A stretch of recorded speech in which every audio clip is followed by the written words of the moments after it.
Hi, Clutter Fairy fans. We're with Gayle Goddard, professional organizer and owner of the Clutter Fairy in Houston, Texas. Happy New Year, Gayle. Happy New Year, Ed.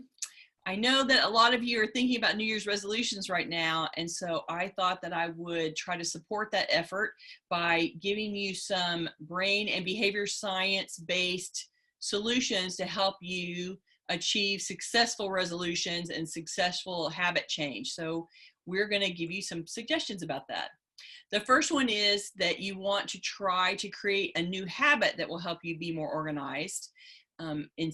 Instead of just making a resolution, you want to try to create a new habit. And so the science says that if you do these 3 steps, you will have a successful creation of a new habit.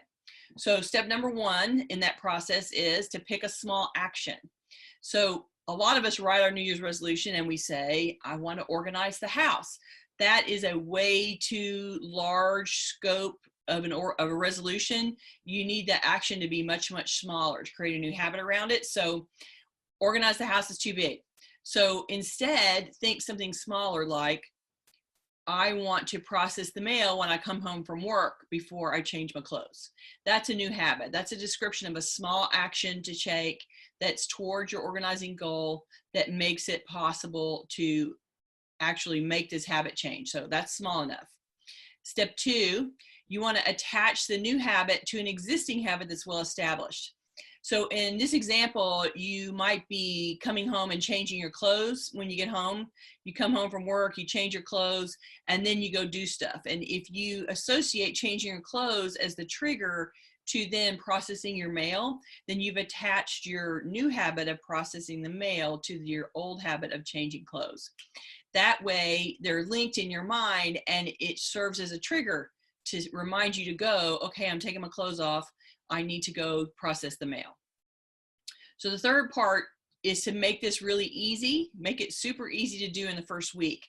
So you can do that a couple of ways. You can attach a note somewhere, like maybe you're going to put a note on the front door, or you're going to put on the bathroom mirror or in the closet when you're going to change your clothes. It says, don't forget to process the mail after this.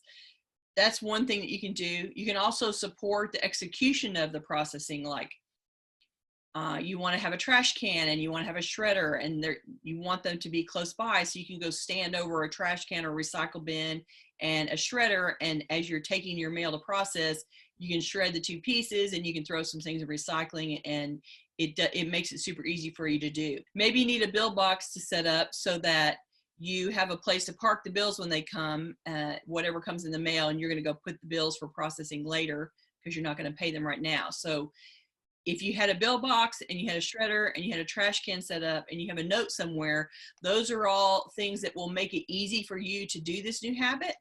And then you go and see the note when you come home and you're changing your clothes and there's a note in the closet and reminds you to go do it. You go do the mail, you go stand over the trash can, the shredder, and you make it happen.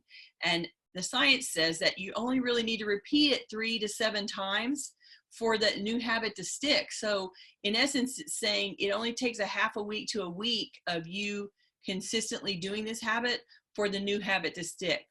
And that would be a great way to enhance your organizing in the coming year, to process the mail on a regular basis and make that happen all the time. So this is how you develop a new habit, and I hope that that's a helpful one for you. There's a second technique. So they offered us 2 techniques, and the second one is about telling your own self-story around organizing. So we all tell self-stories about what's true for us and our life based on who we are and what we do and know and think. And we tell self-stories around organizing, like, I'm terrible at it, and I never learned, and I really don't like it, and I can't imagine what to do. And there's all sorts of tales that we tell ourselves in our head about how we're organized. So we want to modify those stories.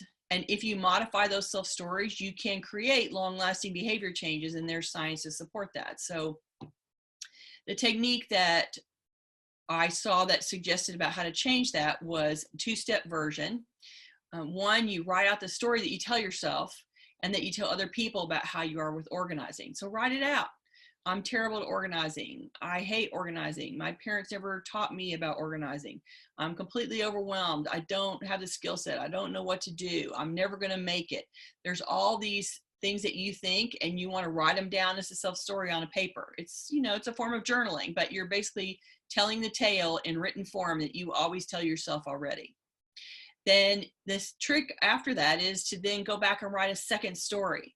And the second story is an edited version that tells what you would rather be true about organizing instead of what you believe right now. So you want to write this story and say, I've learned to find organizing rewarding and relaxing. I'm happy to spend 2 hours a week on my project, my organizing project, because I can see the results and I really enjoy the finished product. When I need help organizing, when I'm feeling overwhelmed, I like to watch the Clutter Fairy videos to spark my decluttering energy, and it gets me going. These are things that you can edit your story to be positive and successful about. I'm organizing and I'm successful at organizing. You write the tale that way. And then the research shows that having rewritten story about it really makes a difference in changing your behavior long term. So if you do the exercise of writing the story how you believe it and then writing the story how you want it to be, it will help you change your behaviors.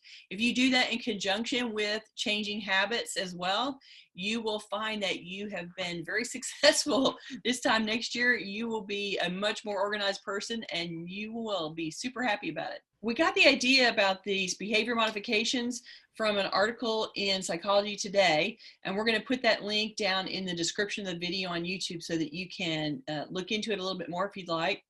We hope that these suggestions help you accomplish your organizing resolutions in 2020. And in that vein, we want to say Happy New Year to you, happy holidays, and happy organizing in 2020. We'll be back here every Tuesday at noon Central Standard Time to talk about organizing some more. So if you need some help along the way, please come back and visit. Otherwise, we hope you have a great new year and see you on the flip side. Bye.